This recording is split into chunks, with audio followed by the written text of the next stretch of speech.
People have been predicting the end of the world for thousands of years, and every generation thinks it's the last.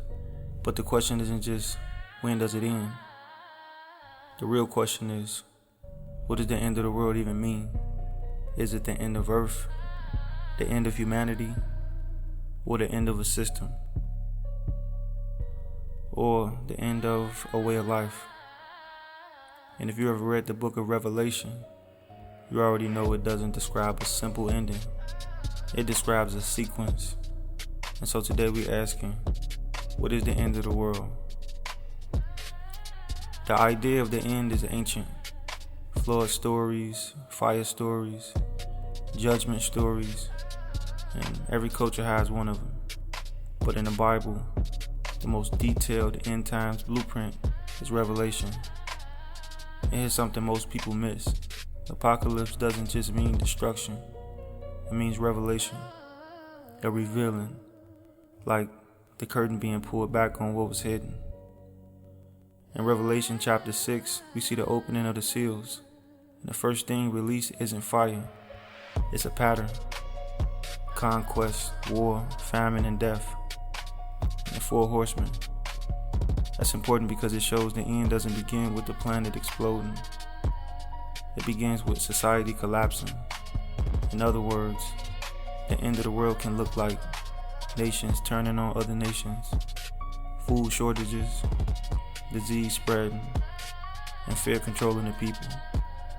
And Revelation doesn't just describe human conflict. It describes Earth itself reacting.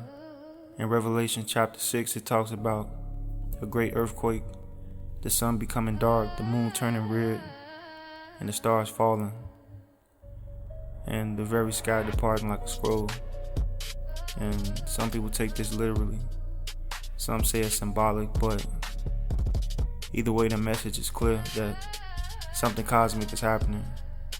And when you compare that to science today, like solar storms, asteroids, climate shifts, it becomes less fantasy and more possible. And Revelation also describes a second sequence, the Seven Trumpets. And this is where things get wild. You hear about things like burning destruction, oceans being affected, the waters being poisoned, and darkness over the whole earth. And one detail stands out, and that's Wormwood. Revelation chapter 8 describes a star falling from heaven, making the waters bitter. And some interpret that as a comet fragment, a meteor, a nuclear fallout with symbolism for spiritual corruption. But again, it points to something important, that the end is not one event, it's phases. Let's talk about the part everybody knows. Revelation 13, the beast system and the mark.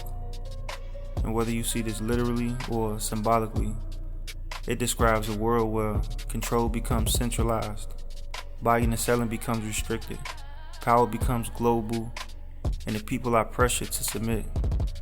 And that's why this book still shakes people to this day, because it doesn't just predict disasters, it predicts a system. In Revelation 17 and 18, it talks about Babylon falling, a symbol of corruption, a greed, and an evil empire. It's described like this: the world system collapses, and the people who benefited from it, they mourn. And that's why the end of the world might not look like a meteor.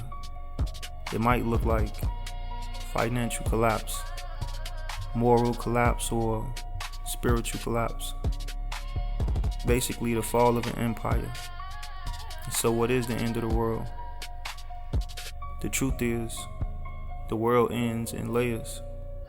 And Revelation doesn't just describe death. It describes exposure, judgment, collapse, and then rebirth. Because Revelation ends with something most people ignore: a new heaven and a new earth. Meaning, the end is also a new beginning. So do you believe Revelation is literal, prophecy, or symbolic truth? Let me know what you think down in the comments. And if you want more stories like this dealing with origins, theory, and truth, like, share, subscribe, and leave your comments in the box.